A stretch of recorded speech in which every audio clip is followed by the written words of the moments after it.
Terima kasih Anda masih bersama kami. Bagi Anda yang baru saja bergabung, kami hadirkan kembali 3 berita utama hari ini. Warga Kota Makassar digegerkan dengan temuan mayat janin terbungkus kantong kresek di halaman sebuah ruko. Lagi-lagi terjadi, seorang murid diduga dianiaya gurunya hingga alami luka memar di punggung. Sempat tertunda karena cuaca buruk, distribusi logistik Pilkada 2024 terus dikebut di sejumlah wilayah.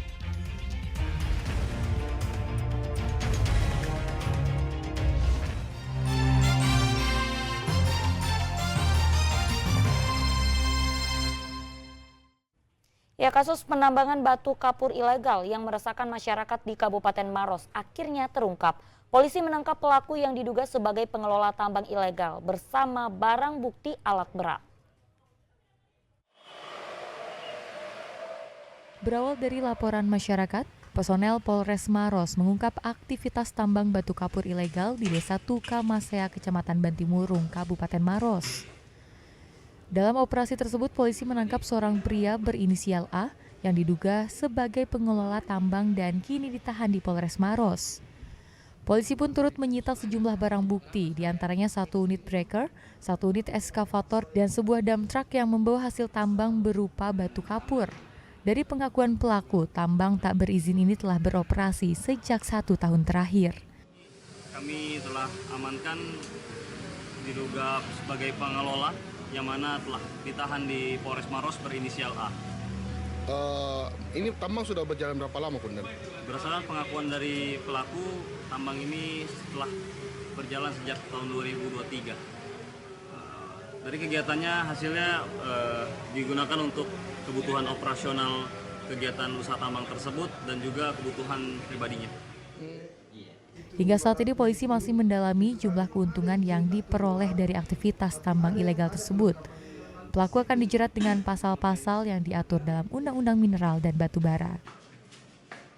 Raisa Abu melaporkan dari Kabupaten Maros.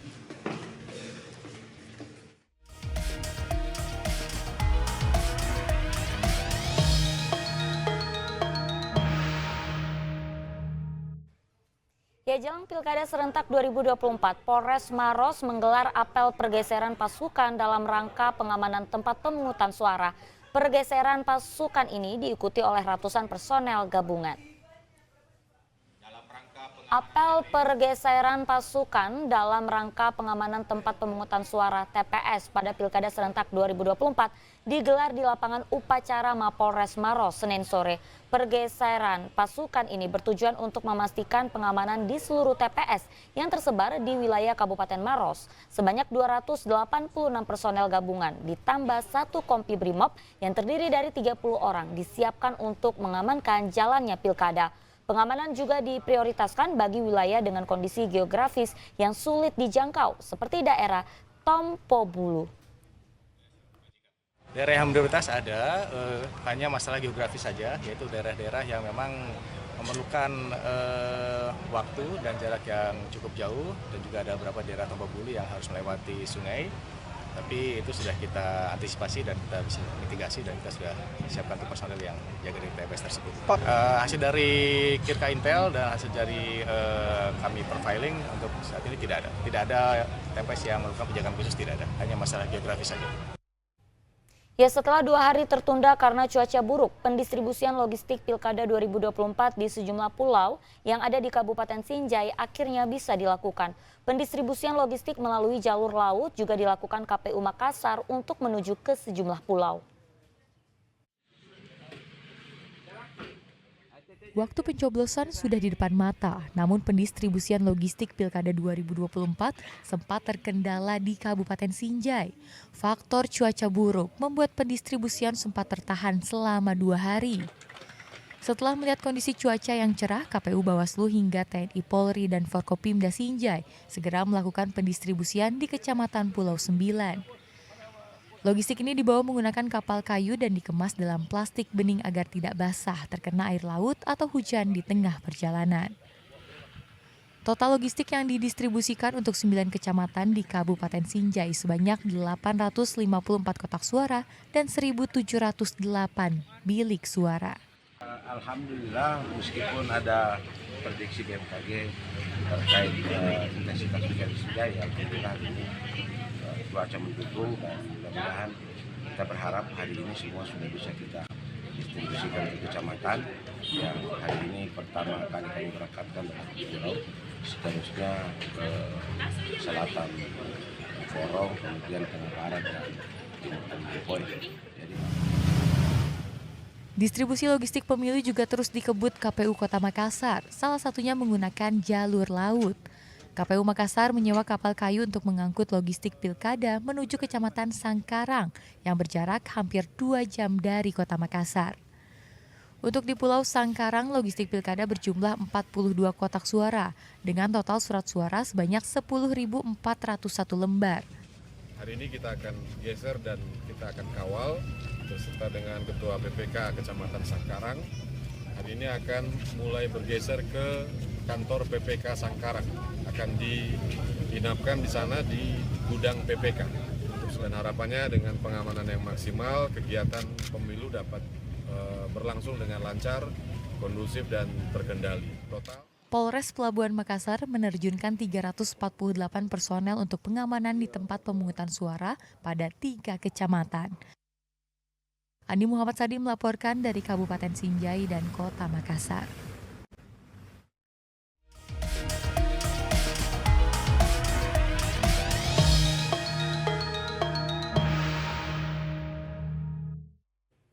Ya, banyak cara dilakukan untuk memperingati Hari Guru Nasional. Di Pinrang, puluhan guru mengikuti peragaan busana pakaian adat Nusantara. Diiringi musik tradisional, puluhan guru ini tampak luwes ya berlenggak-lenggok catwalk di halaman SMK Negeri 1 Pinrang Senin pagi.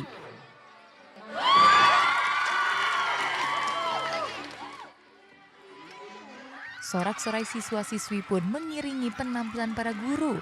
Ya, selain memperkenalkan ragam budaya Nusantara, khususnya pakaian adat, peragaan busana juga sekaligus untuk memperingati Hari Guru pada 25 November ini. Para guru dan staf sekolah pun melenggang bak peragawati dan peragawan. Acara ini juga sekaligus menanamkan nilai-nilai nasionalisme kepada generasi muda. Penampilan baju adat seluruh Indonesia, mulai dari Sulawesi Selatan, NTB, dan Maluku, mereka memperhatikan semua baju-baju yang ada di Hari Guru ini, supaya mereka memperhatikan keberagaman dan persatuan kepada baju adat mereka yang ada di Indonesia. Sementara itu, Palang Merah Indonesia atau PMI Kabupaten Pinrang memberikan pelayanan khusus kepada guru yang hendak mendonorkan darah bertepatan di Hari Guru. PMI akan berkeliling ke setiap sekolah yang ada di Kabupaten Pinrang untuk memberikan pelayanan. Untuk Hari Guru ini, PMI Kabupaten Pinrang melakukan donor darah ke sekolah-sekolah yang ada di kecamatan untuk memenuhi kebutuhan darah yang ada di rumah sakit. Ada 5 sekolah yang sudah dikunjungi dan berikutnya akan bertahap lagi selanjutnya setelah hari ini akan ke SMK 3 lagi dan seterusnya ke sekolah-sekolah lain. Sejumlah kegiatan di Hari Guru Nasional ini jadi salah satu bentuk apresiasi para pendidik yang telah menjadi pilar penting dalam mencerdaskan kehidupan bangsa. Suwardi Gatang melaporkan dari Kabupaten Pinrang.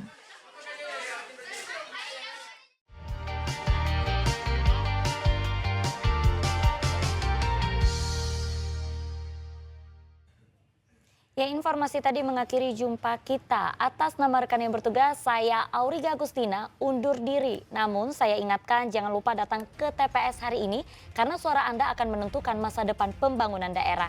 Terima kasih atas kebersamaan Anda. Selamat beraktivitas dan selamat merayakan Pesta Demokrasi.